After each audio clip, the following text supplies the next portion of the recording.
So I think that's why I was like,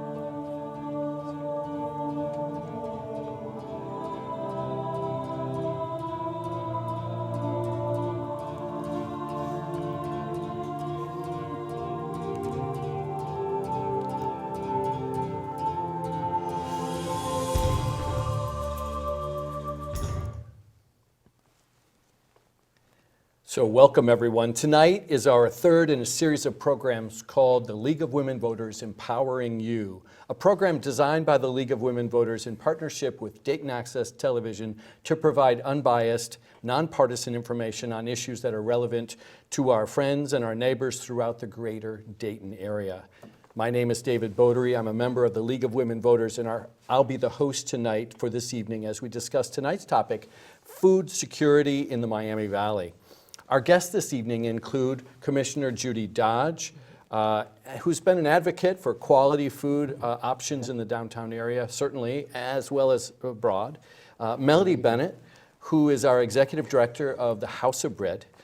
My colleague at Sinclair, Maha Selassie, and Board President of Gem City Market, and my new friend, Haley Coretta, Food Systems Manager for Public Health in Dayton in Montgomery County. So we have much to talk about as it relates to food security and our health, but I thought it might help to kind of begin with some definitions. So I thought, first, what is a food desert? And I know this is a topic that was brought up in sociology classes at Sinclair, conversations that I've had at Sinclair too.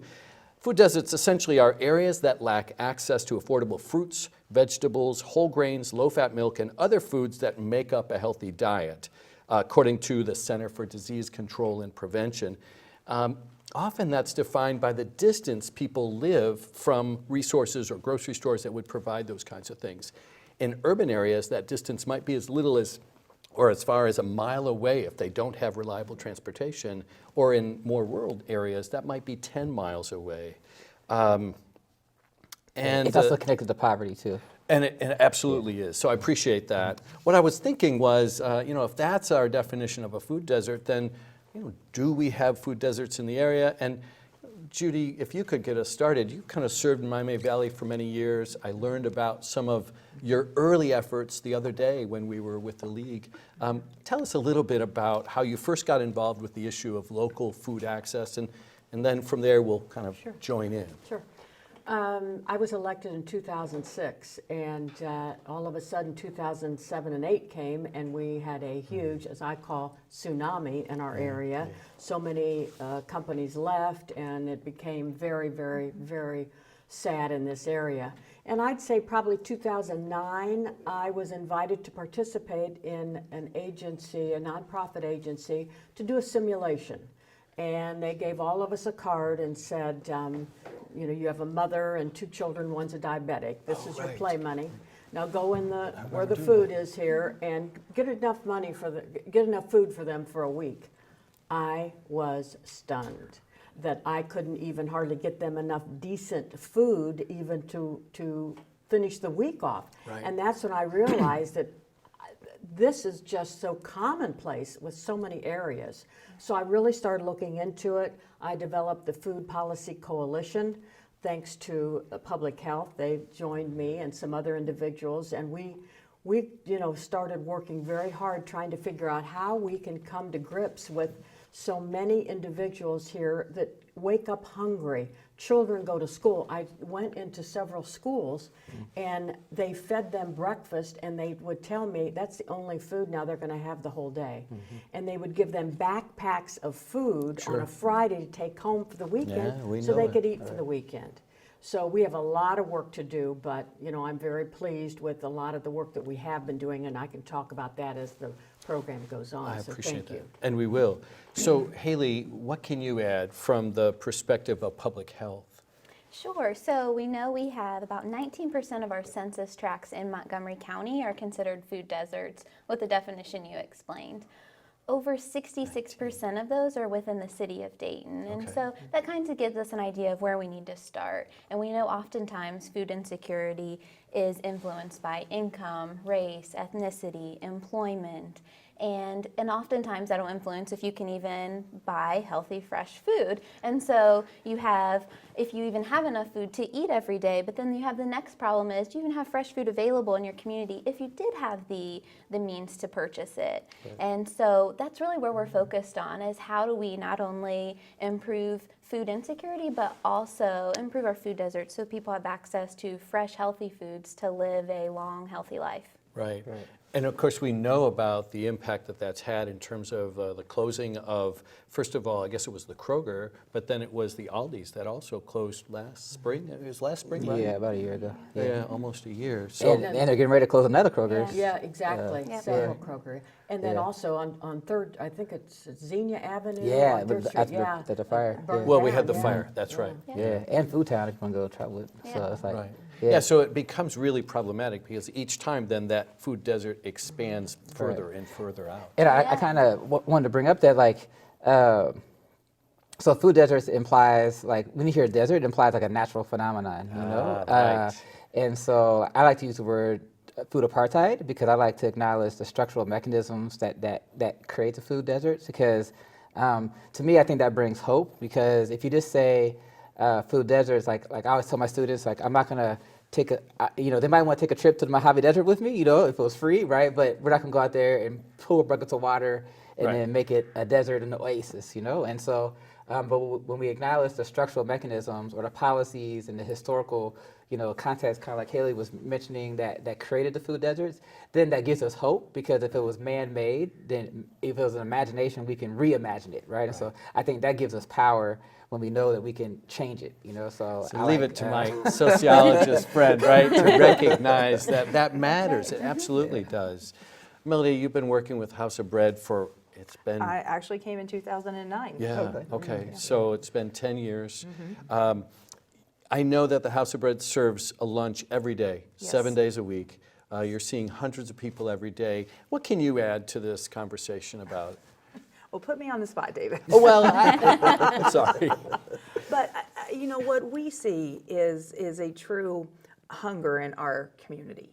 And when I say that, we operate as a true community kitchen, meaning we're zero barriers to entry. There is absolutely nothing you have to do as a member of this community to qualify to come to the House of Bread. You simply walk through our doors and you will be served not only a nice lunch, but a nutritious lunch. Right. Made with fresh fruits, made with fresh vegetables, made with healthy foods for you and anyone who comes with you. And with that comes the realization that there are a large number of people in our community who simply do not have the means or the ability in many ways to access those healthy foods on a continuous basis. Right. There's the occasional time that they can. But anytime I do any type of media appearance and I talk about, it's the only meal of the day for many of the people that we serve, or the most substantial meal of the day, I always get a phone call or a text or an email within a couple days saying, that's me. I'm that person you're talking about. I came to you during this time period in my life and that was the only meal I had. Or I'm coming to you now and this is the only meal I have. Please go out and advocate for me. Right. Yeah. I know we met 10 years ago, I guess now, when I was working at Sinclair in the service learning capacity. And one of the reasons I really encouraged students to volunteer with the House of Bread was, first of all, you were always welcoming to the volunteers. But second of all, it changed their view of what a food pantry like yours was. And they were so shocked, and I think your students have said this to me, they were amazed at the face of that hunger, right? That it was not the face that they expected. In fact, it was so much more like their own face that they were, in some ways, I think, startled, if that's a fair word to say.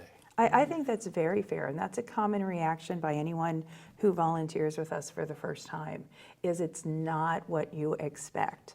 You expect at a community kitchen, someone who is in a homeless situation, someone who maybe, has alcoholism or drug addiction issues. You don't expect to see someone you went to high school with. you don't expect to see someone that works at a local downtown establishment. You don't expect to see someone with children. Right.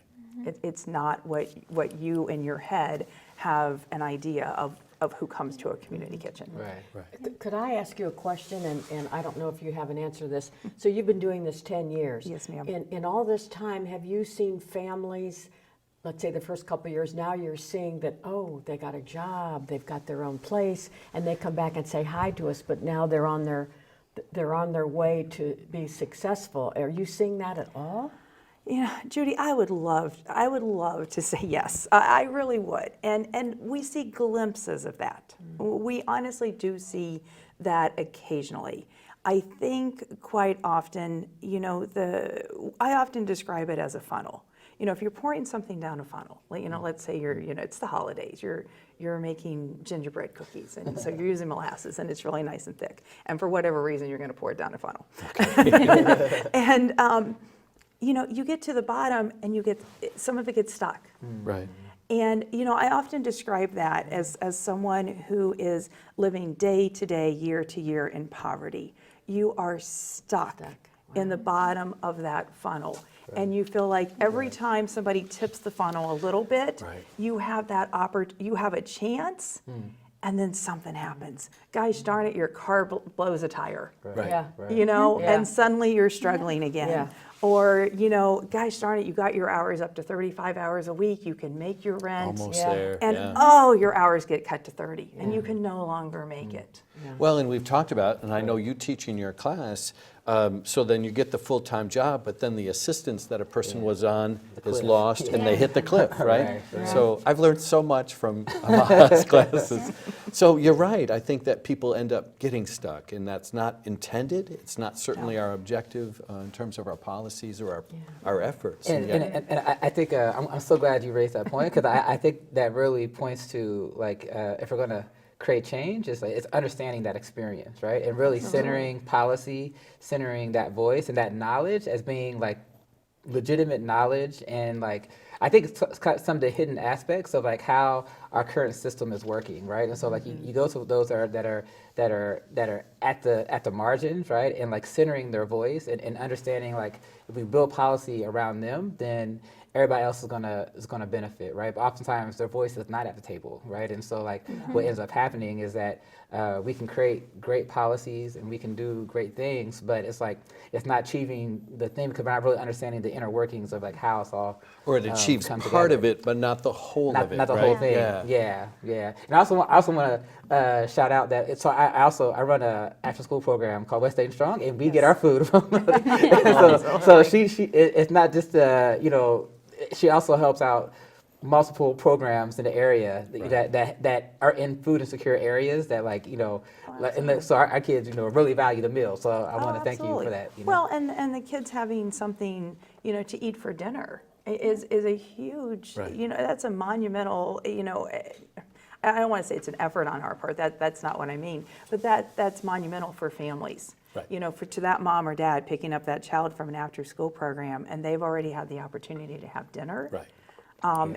Makes the parents struggle in the evening so much easier, and they're better prepared to go to school the next day. Yeah. Right. They're better prepared to deal with the challenges. Think about we did a survey recently about how far people walk to get to us, how far they travel to get to us. And So you collected information. we collected information from our guests. Wow. And I have to tell you, I was shocked at the number that said I have to come over 5 miles Wow. to my get here, God. one way. Yeah. Wow. Wow. One way. And having a bus ticket is a luxury. Yeah. Yep. Transportation is that big white elephant in the room Yeah. that we never Yeah. seem to quite That's real. get a grasp as a community on for our people who live in poverty. And to say, I come over 5 miles so that I can eat. Right. Right. Most of us complain if we have to travel 5 miles to the grocery store. Yeah. and most of us have a car to get into. That's right. Yeah.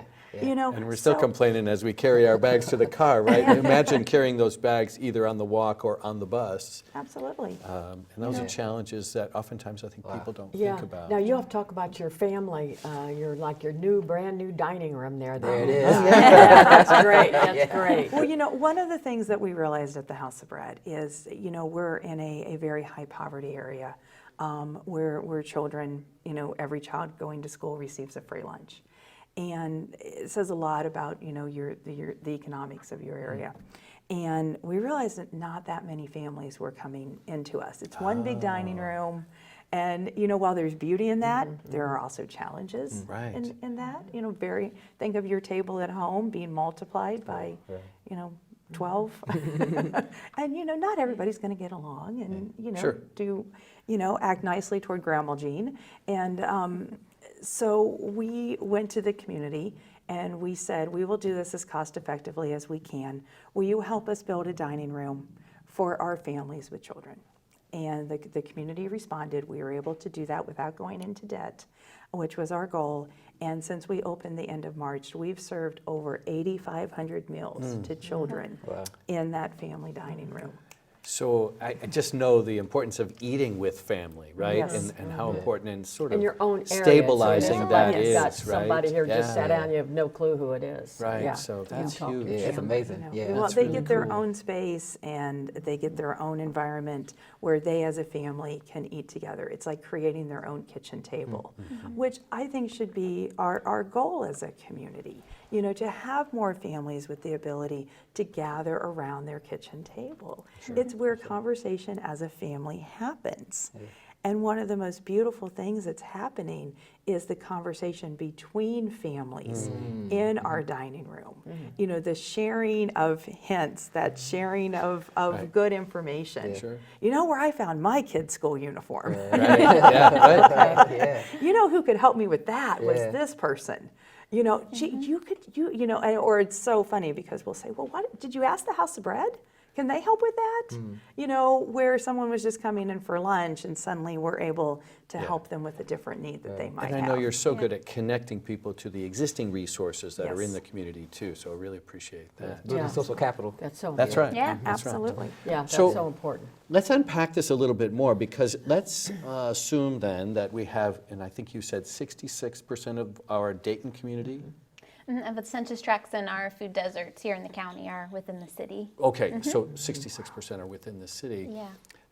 What does that mean in terms of where people are going for their food? And presuming then, as we've said, that these grocery stores are few and far between. So what do people do? So And- if you don't have the luxury to have your own car or have a bus pass to go outside of the city or to a grocery store that's in another part of the city, you're probably going to a dollar store or a convenience store or a drugstore like a Walgreens or a CVS. And oftentimes you're not going to find fresh, healthy foods there. The food that is there is going to be higher priced processed foods a lot of times, and you're not going to have a lot of choice. Right. It's what they call food swamps, Yeah. because Oh, it's interesting. overabundance Okay. of foods that That you isn't don't- very that- healthy for Yeah. Yep. And I appreciate you bringing up that point because especially when it comes to like a banana in a food desert would be $1, and so it's like it literally costs more. Where you know it's what I mean? 44 And cents for a a pound pound, Yeah. right, exactly. at the grocery You know what store I mean? in So- that so category, you, right? You Okay. literally end up spending. It costs more to eat when you're living in poverty. Well, and also, besides that, the food that they're getting isn't healthy. Yeah. And so Absolutely. then that leads to problems with obesity, Yep. Yeah. high blood Diabetes. pressure, Yeah. all Yep. sorts of other things. And that's that's an important thing too. Yep. It's fine to open up a can of something once in a great while, but if that's what you live on day after day after day, Right. it's just the risks of all sorts of health problems. Yeah, you're not getting the vital nutrients you need to Right. live a long, healthy life. So you're going to have our top leading causes of death: heart disease, cancer, diabetes. Those are all attributed and have higher risk factors when you don't have a healthy diet. You missed high blood pressure, did High you blood mention? pressure, yeah. I was thinking about the soup, right? I mean, soup is that easy thing that you can store on the shelf for a long time, and maybe you can pick that up or whatever, and it's got some shelf life. But then it's also high salt, and so tell me more in terms of the health perspective about that, because I think I know a little bit, but I know you know way more than I do about the health implications of these choices. And as you said, the swamp, right?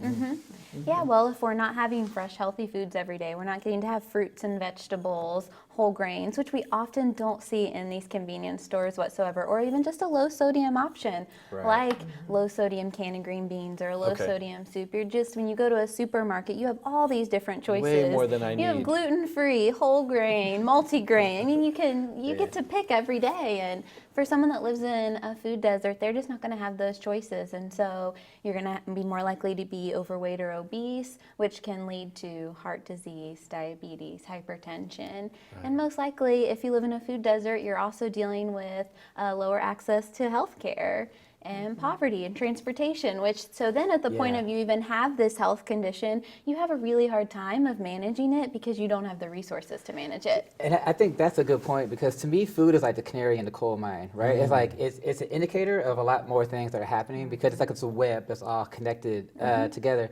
And one of the things that really stuck out to me was the Frontline video that came out last year, and you know, there's pluses and minuses to that video, Right. for sure. I think we all especially, recognize on a local versus national level, this, that, and other. But the thing that stuck out to me was when I watched it, the next day, I'm driving into work, and I'm looking at it through the lens of that video. I'm like, I never noticed some of these things before, right? And then it hit me that like we're so used to the environment that we're in that like we just accept what is actually unacceptable. You know, like 40,000 people on the west side have no grocery store, because really the Siebenthaler or Kroger's is technically not in Dayton, right? It's on the borderline of Harrison Township. And so, you know, you go to other communities and, you know, there's 2 or 3 grocery stores, sometimes on the same corner, right? Oh, And so, I like, mean, like, how is that acceptable? When you I know? think about that from my catering perspective, I mean, I can list them, and it's embarrassing. I have 2 choices of Dorothy Lane markets within 3 miles. I've got, what's the one in Town and Country there? Trader Joe's. Trader Joe's. I've got Yeah. Kroger Yeah. across the Yeah. street. Yeah. I got Meijer another mile. I mean, Yeah. that's 5 or 6 right there. Right there. And so when I kind of juxtapose that against what you're saying on the west side, because I go over regularly to the Parachute Museum, right, which is over at the National Museum, the Wright brothers. Yeah. Yeah. And, you know, I just realized, wow, you know, those folks just really have very little choices. Yeah. Very little. Yeah, and you know, I was asked to come and talk to a group. I'm not going to say where they are, but they're basically on Jefferson Township / Dayton. It's a facility that has about 50 apartments. It's low income, and they are so isolated, and very few have cars, right. that the closest thing is a convenience store just across the street. And they were saying to me that, you know, they're all on low income and, you know, Social Security. And the bread that they go is like, you know, 3 times what you could get at Kroger. Yeah. And it's stale most of the time. The fruit is disgusting. Everything that's there that's fresh, you wouldn't want anyway. And they're saying, you got to help us, you got to help us. So I've been working with different groups to try to get a truck to come in and give them fresh fruits and vegetables, something. But this is commonplace Yeah. around here, and that's so sad. Yeah. Yeah, It's so sad. And yeah, that's a good point, because Jefferson Township is you know, the further west you go to a certain extent, it's like, you know, like their closest place is really West Carrollton, right? And so it's Yeah, like, yeah. you know, like and it's interesting because through CCP, I teach out in Jefferson, and it's like, even out there, like those things are, you know, we just accept what is there, you know what I mean? And so it's like how to, that's why I like, you know, I like to bring in hope, right? Because to me, collective hope is where we can acknowledge what is the community that we want to work, live, and play in, and to acknowledge that we have the power through our collective resources, right, to make it happen, right? And that sense of agency, that's not really how the Gem City Market started, you know what I mean? It was just that we believed that we could do it as a community, and we had plenty of support from local level, the county level, right? Like everybody pulled together, you know, across the river even, you know, because I mean, that's kind of the unspoken conversation, is this whole east-west divide, right?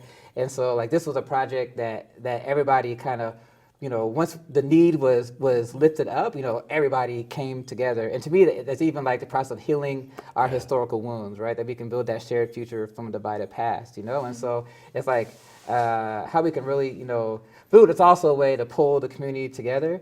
And I think it's really going back to what Melody was saying. It's like how to really lift up these stories, because the data is one thing, you know what I mean? But to really connect the data to the lived experience, right? To provide the context, it's like how can we really redouble our efforts, you know what I mean? So like do the food systems work that you're doing, right? And Commissioner Dutch to make this, a vibrant area, you know what I mean? And if I understand right, you've dug the shovels in. Yes. And work is underway. Yeah. Is that right? Yes, we have dug the shovels and it's been about 2 weeks now, and so we're hoping about a year we'll be open. And I think the one thing that I'm real excited about, beyond this, it's going to be a store. It's going to be also have a health clinic, and it's going to have a teaching kitchen and a space for people to come together.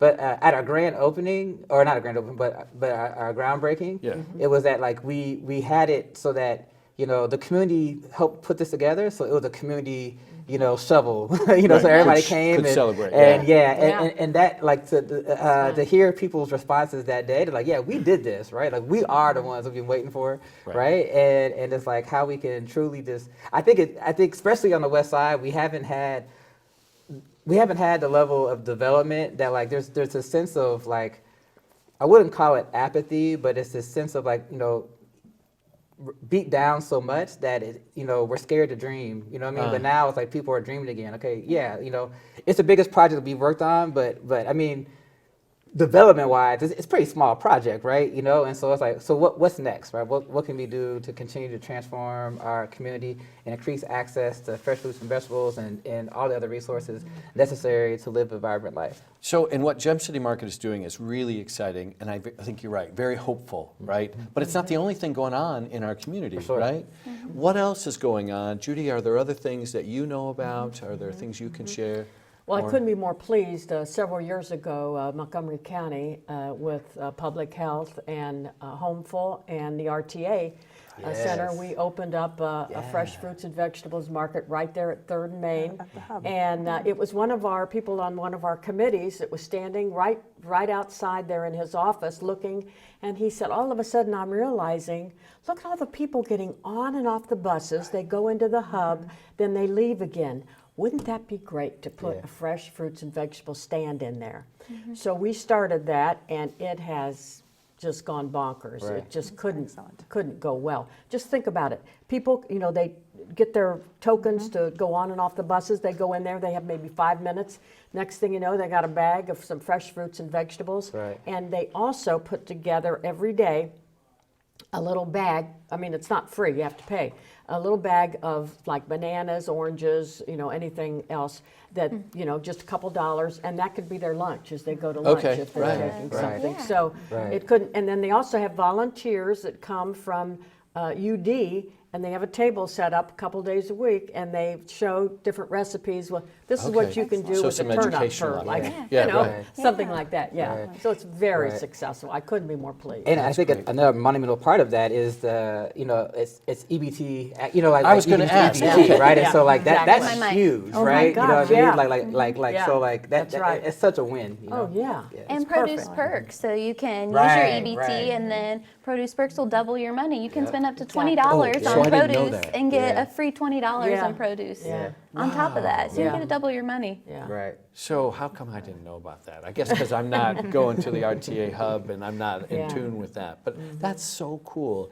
And obviously, it was just somebody who saw the need, right? Someone on our committee, we were talking about where can we do a little fresh fruits and vegetable stand that can be operate all year round and that would help people and that would attract the kind of customers that we want them to be. And that's when he was looking out his window, wait a minute, it's right here, downtown. Yeah. So it's perfect. It's Knock so on powerful. wood. Did I hear a rumor that there's also a food truck with vegetables that somebody's talking about? Am I making this think up? there's a conversation. I don't know if it's fully. So there's a need for it. I'm not sure if the funding is fully there, but I Right. think it's It's in the works. yeah, it's in the works. It's in the works. It's not just talk. It's like there's literally Okay. been some Yeah. money already moved forward in it, but I don't know if it's finished yet. And Okay. this is going to be an actual truck. Yeah. And Right. it's going to be like a grocery store. It isn't Yeah. just for Okay. fresh fruits Yeah. and vegetables. You can go in there and get cookies if you want, but they're going to try to aim, just mostly healthy food. But they will go into areas, let's say, where The Jefferson some of or these whatever. grocery stores have closed down. Yeah. And they'll be there, let's say, every Wednesday from 10 to 2 or whatever. And they'll start to go around the whole Montgomery County. Right. And I think it's fabulous. Is it going to play a little song Chicago. like the ice cream truck? That's a good idea. So I shouldn't joke about it. I'm sure that's really cool.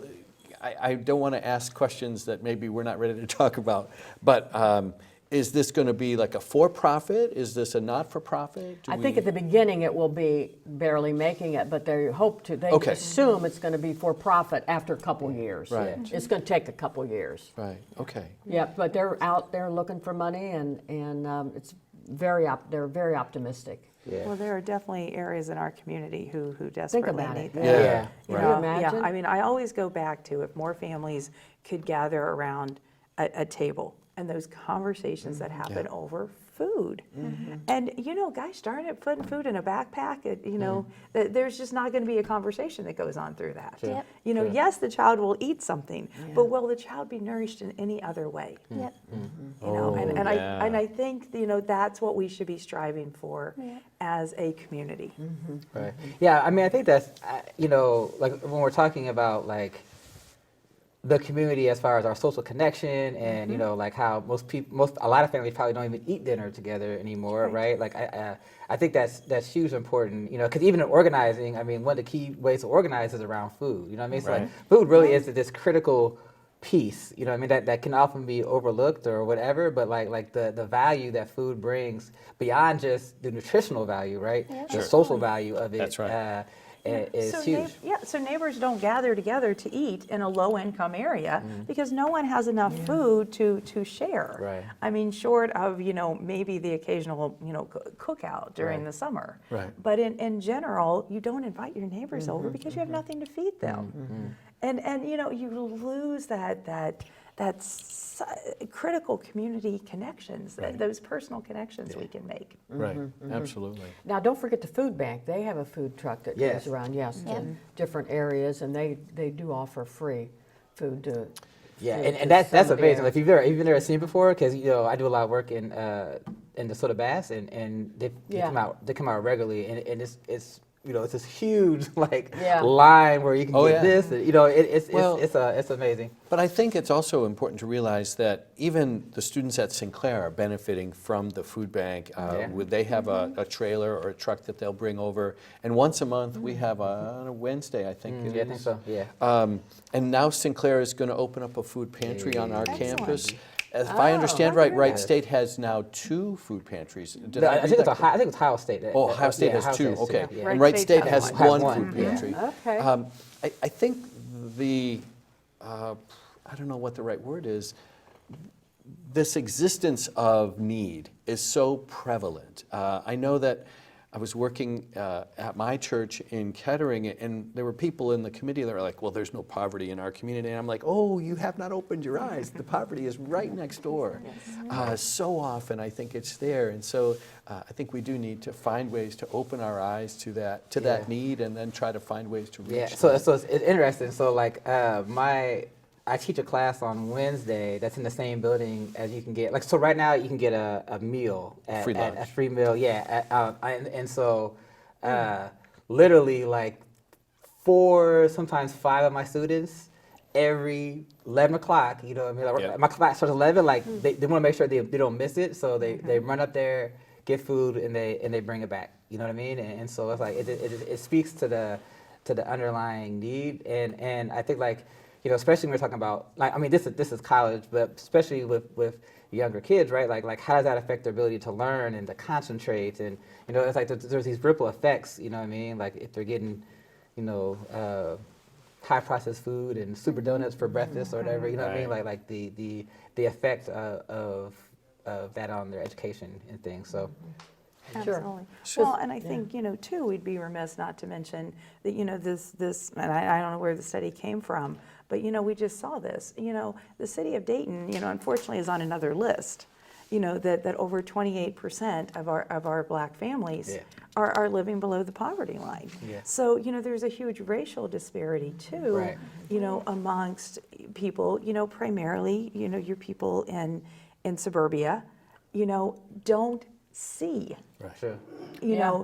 Right. the people in the inner city who are living in poverty. Right. And, if you don't see them, then it's certainly, you think it doesn't affect you. Where this is our community. Right. If we have 28% of a minority group live with their families living in poverty, it impacts every single one Right. of us. Yep. Yeah, And so for what sure. do we Yeah. what do we do? Right, and that's a direct product of redlining, right? Because the redlining line is now translated into the opportunity line, right? And so, so when you're looking at the county and you're looking at opportunity, like Dayton is considered, low and very low compared to the whole county. But then when you look at it and you disaggregate that data, then in Dayton there's still disparity between east and west, right? And so, and that's where, so like the west side is the lowest of the low, because if you look at the concentration of African Americans in the county, I don't know the exact number, but it's highly concentrated on, it's over 60%, if not more than that, is on the west side of Dayton, right? And so, to me, it's like, how do we get resources in there and acknowledge the structural mechanisms that created, this situation, with white flight and the development of highways that created the suburbs and the GI Bill and like all these things. And I think the other part is that, this isn't a Dayton phenomenon. This is a national phenomenon. Yeah. You go to any area across the country that's redlined and you're going to see the same things now. So it's a larger conversation, right, of like how we correct the wrongs that created this system that is still keeping unequal Right. opportunities and areas to live, housing. When you look at African American communities that have a high concentration that are hyper-segregated, you're 3 times less likely to have a grocery store. You're 3 times more likely to have food swamps, right? And so like this is across the country, and so it's like what are we going to do on a federal level, on a state level, on a county level, city level, right? To address and redesign, these structures. Well, the Those are latest hard statistics questions. we have here in Montgomery County, there's about 70,000 individuals that receive the SNAP program, which is kind of your old food stamp. Right. Yeah. And they get about $125 a month, which averages out to about $4.11 a day. Wow. Now, let's all go to the store and see if we Yeah, can Yeah, do yeah, that. yeah. Think about That's that. real. And veterans Think are about high on that. that list too. Yeah. That's right. So yeah. Yeah. I think Yeah. that's where the simulation that you described earlier on, that I experienced too, Right. Okay. Amaha, you Yeah. experienced too, is so powerful. And I don't remember the group that It's does a poverty that simulation. simulation. I forget Think the tank. name of the group. Yeah. Think It's tank. Think Tank, Mhm. yeah. In Springfield. I encourage people that are interested to pursue that opportunity to learn about what that really feels and looks like. Now I want to try to change the conversation because I think we can feel a little hopeless when we begin to think about all the sorts of systemic things that have created this. But now I think we have to call upon some systemic things to change it, right? So what would it look like? And let's begin with this idea of food justice. And I think it's a term maybe, Amaha, you introduced me to, the idea that access to healthy food options ought to be a basic human right. Yeah. What would that look like in Montgomery County? I think it kind of comes to, we are starting a new coalition that is going to be the Montgomery County Food and Equity Coalition. And there's a food equity plan. And I think the plan is so important because you're here on the table. We have a lot of really good assets in our community that are trying to solve this problem. But until we get to that systemic level, we're not going to make any real change. Our community health assessment for Montgomery County just came out again, and the statistics around chronic disease don't look any better than they did in 2014. And so we have to start thinking at that bigger level. And for us, a food justice community would look like a fair and sustainable food system where our economy, our environment, and our people are all being able to access fresh, healthy foods. And so maybe that looks like, when we talk about economy, do we have local businesses that support, so now you have a job and it supplies healthy food to others? Or environment, are we thinking about how 1/3 of our landfill in the county is food waste? Yeah. But we have hungry people, so we Right. have to think about that. And Yeah. same, how do we grow our own food? If we can't rely on these supermarkets, how can we grow healthy food with good soil? And when we think about our people, that comes in the food justice again, that it shouldn't be an issue no matter what neighborhood you live in. You should be able to eat fresh, healthy food. Yeah. Right. A decent human right for all of us. Absolutely. No question about it. And, you know, and how do we create opportunity for our youth? How do we create opportunity for those kids in the West Dayton Strong program, or the kids who are in the Males of Color initiative through Dayton Public School? Because, you know, right now, if those kids want a job, they have to leave their neighborhood to find a job. Many of them take 2 and 3 buses to get to a job. So if they're, you know, my son works at a McDonald's on Wilmington Pike. And he works with kids that live in Dayton. If they get off at 10 o'clock at night from McDonald's in the suburb, they don't get home till midnight. And, you know, and they come home, you know, to most likely, you know, not a great safe situation trying to get back to their home. And so how do we create opportunity for those kids? You know, because it's great that we have them in this after school program. It's great that we're feeding them there. But we have to, there has to be hope for those kids. And, you know, and right now for so many of them, there's not. And then we as a community, you know, say, well, why do they choose to do that? They need to make better choices. Well, we need to give them the opportunity to make better choices. We need to give them the ability to step up on that next step and stay there, not fall back in the funnel, but actually stay there and take that next step. So how do we as a community do a better job for our kids? You know, if you're a kid living on the west side, what you're seeing is disinvestment. You're seeing a hospital being torn down. You're seeing stores close. You're seeing boarded up buildings. How do we change that narrative? Yeah, I agree. I don't have the answers. No, right. They're hard questions. You know, I think, I talked about earlier, food can't be siloed, you know, when you're looking at education, and we're looking at, you know, parks, and we're looking at transportation, all these things. So to me, I would say, if we're looking at like what food justice would look like, I would say zip codes do not determine life expectancy.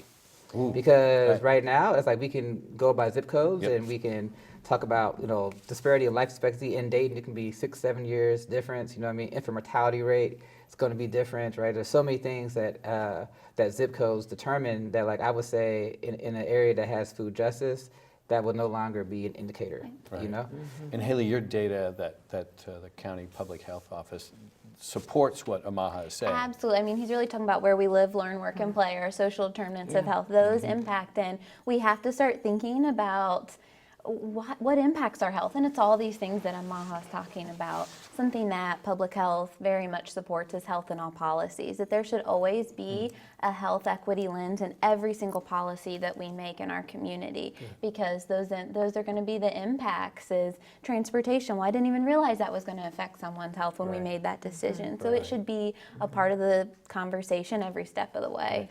And I think something exciting is that, you know, I've been working with some different groups that I don't know if I can fully name, but you know, I think that the region is now developing this equity lens, right? Throughout all the various sectors, you know, and so like there's a health equity lens that's coming forward. To me, everything is health, right? But but there's this an equity in education. There's like it seems like every sector of our community right now on a county level is shifting towards this equity lens, and that's like an exciting thing that, like, I don't know if any other place really in the country that I know of personally that every sector is looking at things from an equity perspective, right? And so then it's like, I think, like, how do we, you know, cross collaborate, right? Because knowing that, like, you can't have equity in one without equity in the others, and like how these things interlock and work together, you know. But I think it's a great lens that we're developing as a community to really get to these root causes. And, you know, because me, structure is ideology plus resources, right? So we have an idea, we have some underlying assumptions, and then we organize our resources around that. And historically, the social determinants of health is we've organized around race and gender and class. That has been the mechanism that we've organized and structured our systems, right? And so now I think we're reimagining, right, like how to build dignity into our systems, and to build now the dignity and worth of every human being, and organize our resources around that. And so it's an exciting space to be in. And it's going to take all of us working together, right? And having the honest conversations and really being able to heal these wounds and understand that, like, you know, we're interdependent as our nature, you know? And so to me, like, what affects one affects all, right? And so the philosophy of Ubuntu, that I exist because you exist, and you exist because I exist, and I'll never be all that I can be until you are all that you can be, and vice versa. And so it's like we understand that single garment of destiny. You know, I think it really moves us forward closer to building that shared future from a divided past. So I think about just how much the tornado and then the shooting downtown, and even to some extent the other things that we've faced as a community KKK. have brought us together in ways that really maybe allow us to have this positive vision. Judy, you were going to add. Well, I was just going to say something practical. I think that Montgomery County is doing, and this is about transportation. Our economic development department goes out to the companies that want to locate here, and you know, we have I-70, 75, huge logistics distribution area out there. Of course, there's no buses. So what our economic development department does is go out there and talk to people and say, you know, what are your shifts? You know, what are you looking for? And then we go and talk to RTA and say, you've got to get buses that come this time and take people back and forth. And that has really been successful, knock on wood. But just little things like that, to be able to get people to work. It's reliable transportation. It doesn't mean you have to own a car. It means that you have to be able to count on the bus system to get you where you need to go. And it seems so simple to us when we have a car that runs and when we've got $50 in case the tire goes flat. But I know with my students, that sometimes that flat tire is the difference between being able to continue to come to class or not. And so those are the sort of challenges I think that many people face. That, Absolutely, live in because our there's a challenge to the county and the city and all of us, that as we try to grasp how to get to a better place, we still have a high number of people who need to have their most basic needs met on a daily basis. So how do we prioritize our time and our resources to continue to meet the most basic needs? Everyone deserves a hot, healthy food. Nutritious lunch. You know, everyone deserves that. You know, I don't care what your situation might be. Every member of our community deserves that. So how do we continue to meet those most basic needs, but also invest resources in changing the narrative? And I think those are good conversations for us to have as a community. You know, because, you know, it's Thanksgiving. You know, I always, you know, say, you know, if someone's not going to support hunger efforts in the month of November, you're not going to. You know? We're all gathering around the table, and the common narrative among those, you know, who are blessed with much is, you know, you have too much. You know, oh my gosh, look at all this food we have. Well, that's not the common narrative for someone living in poverty. The common narrative is, I have enough for today. What am I doing tomorrow? That's right. The stress from that. I was going to say the Huge stress amount of causes stress. medical issues. Oh, so sure, absolutely. There's a huge amount of stress. And you know, for that person who has a flat tire, am I fixing the tire or am I eating? That's right. Am I fixing the tire or am I paying my rent? Getting You my know, medication. You know, I mean, absolutely. I mean, our advice to people living and grappling, you know, dealing with poverty is always pay your rent first. You know, everything else you can try to string together, but always pay your rent first. And when you can no longer do that, you know, I mean, we talked about how cold it was, and you know, and I look through my Facebook feed, you know, seeing people talking about bringing their animals inside, and I'm thinking, there's not one common string about people shouldn't be outside in this, but yet we know that our neighbors are. I mean, we know that happens, and it's so challenging. As you know, I want to be this positive person, says we're doing all these great things, and I'm so excited about the direction that we're going, while I'm thinking about the person who was in our dining room today. Absolutely. So as a reminder, though, people can volunteer to help you, right? Absolutely. And so we can plug that. I don't have a problem making sure that we know. Absolutely. Well, and you know, and in this time of need, I mean, in this time of Thanksgiving, I would encourage people who are listening, you know, give locally. You know, if your neighborhood has a local food pantry, go to that local food pantry and say, how can I help you? You know, do you need money to pay your heating bill? You know, do you need financial donations? Do you need food? You know, what is it that you need? Right. You know, do it as locally as possible, kind of that on your corner mentality. Right. Yeah. Yeah. You know, and I really think that's important. You know, there are so many good causes and so many good people in this community doing the right thing and trying to help people. And if you simply think of, I have something I can share my time, I can share my expertise, I can write a check to my local group. If we all just did a little bit of that, and it also connects us as humans. It connects us as people. You know, one of the most beautiful things that happens is to see a volunteer from the House of Bread, after we've got done serving our guests, get a plate of food for themselves and sit down with one of our Right. guests and realize how much you have in common. Ton.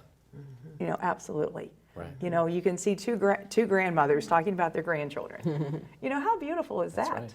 We need more of those conversations as a community. Gem City Market has shares available still, so that if people Yeah, are yeah, looking yeah. to It would invest in always- Gem City Market, that's an opportunity. Yeah, there always will be shares. We have over 2,300 members right now. You know, if you're a share is $100, one-time, lifetime membership. If you're in like 45406, I want to say Part of 02, 17, 05, there's a $50 for it because it's been subsidized by Right. Premier Health. And if you're on any subsidy, it's $10. And all shares are the same, like, you know, same value. It's one person, one vote. You know what I mean? And so that goes to help pay for the operation expenses when the store is up. You know what I mean? But I do want to say, you know, just so it's not a buy my share, I'm going to retire when I'm 55. You know what I mean? Like that's not the thing, right? You know, you might get a little dividend in a couple years, but I think really it's more about having that ownership, and you know, because we're highly participatory. You know, from our mission statement, from the architectural design throughout the process. You know, the community came together and co-created what we got right now. You know what I mean? So it's you know, kind of being a part of that process. When do you think appreciate it's that. going to be open? To open, you know, I can't say for Just sure, but roughly. I would say fall next year. Yeah, Oh, it's So about going a to year. take about Okay. a year to build. Maybe a little bit less than that, but then we got to train everybody, and it's going to take about 3 months, I think, once the store is built to get everything up and running, like the internal systems and stuff. Gonna be exciting. Yeah, I'm super excited. So where's the second location? Good question. That's cool.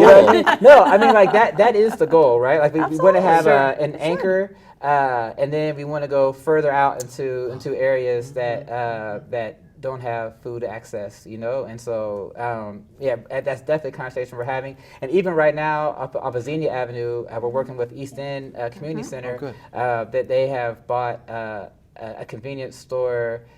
And now they're transforming that into a grocery store. And so, you know, we're providing technical support, you know what I mean? So also if there's I think, like, you know, we will, I'm pretty sure we will continue to move out and open up other locations, but also if there's communities that want to rally Right. and open up one, you know what I mean? We Share your will knowledge. freely Yeah, share yeah. our knowledge. Like we look at that as like we have this capacity and some understanding. We're still learning ourselves, but you know, we gladly share it with anybody.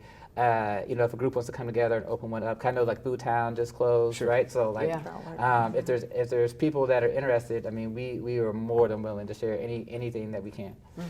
Excellent. We've got a few minutes left, and I wanted to share what sorts of hopeful things we could. One of the things I thought about that we haven't talked about is Meals on Wheels, and I'm looking at Haley, wondering if you know anything about resources available for seniors that might be homebound that Meals on Wheels could help with. Are you familiar at all? Well, I definitely know Meals on Wheels exists, and if a senior citizen has access to that, absolutely. But we also have some really fun stuff going on.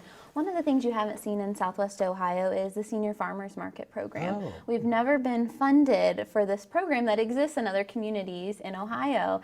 And so we're finally getting that program to our community. So it's going to also be another avenue that seniors can have access to fresh, healthy foods and local food. Cool. And let me just add to that Meals on Wheels. My brother delivered, oh gosh, for several years. He's not doing it anymore. And he said the saddest thing was he was like the only human being a lot of these people came Right. in contact wow. with. And they, please come on in and talk to me, you Sure. know. And I'm sorry, I've got other people. It was just, it's so sad that so many, this is their only Wow. person that they talk to. Wow. Absolutely. So. Yeah. A lot of people in our community are very disconnected. Yeah. And, you know, I think we will be a much healthier community when we find ways to connect, you know, with everyone in our community, make everyone feel valued. Absolutely.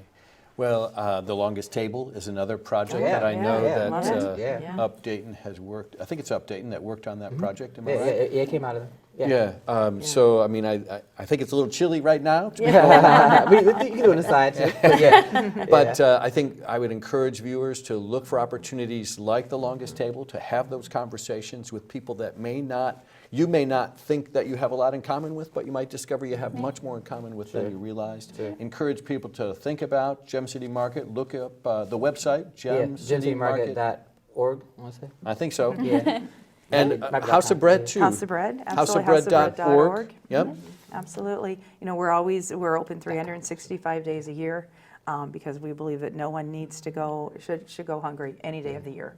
And that includes holidays. And holidays are special, sacred times at the House of Bread because we're always thrilled to welcome anyone to our table.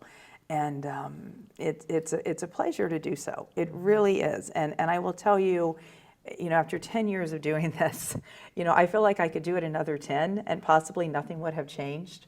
But that's not nearly true. Right. You know, every single day, all of us, have the opportunity to impact our community to be just a little bit better than we were yesterday. Absolutely. You know, all of us have that impact to be kind. You know, to be kind. And, you know, I mean, kind of that radical hospitality idea. Yeah, cool. You I know, love I that. mean, you know, it's the holiday season, so we refer to, you know, Christianity quite a bit. And, you know, Jesus was radically hospitable. He welcomed everyone. right. No one was excluded from that table. And how fabulous would our community be if we could all have one really long table? That's really Love cool. that. That's really pie in the sky thinking. Well, all right. I want to thank all of you. Commissioner Judy Dodge, thank you so much for joining us. Melody Bennett, Executive Director of House of Bread, appreciate your time. Maha Selassie, Board Chairperson of Gem City Market. On the board, yeah. And Haley Coretta, let me see if I get it right, Food Systems Manager for Yes. Public Health in Dayton and Montgomery County. I thank all of you so much for taking time with me. Thank you for having Yeah, me. thanks for having us. I just Yeah, want to good welcome conversation. anybody that's interested to, you know, contact the League of Women Voters. If you have questions either about this particular program or about any of the things that you think we would cover in terms of our League of Women Voter Empowering You program, the League of Women Voters encourages everyone to be a voter. Not just once, but every time. Be a registered voter and actively vote in every election, obviously. If you have further questions, either on how to register, how to vote, or upcoming programs that you want to recommend to us to consider, please contact the League at league@lwvdayton.org or calling the office at 937-228-4041. I want to thank you all again so much, and thank the viewers for, I hope you have a great evening. Good night. All right.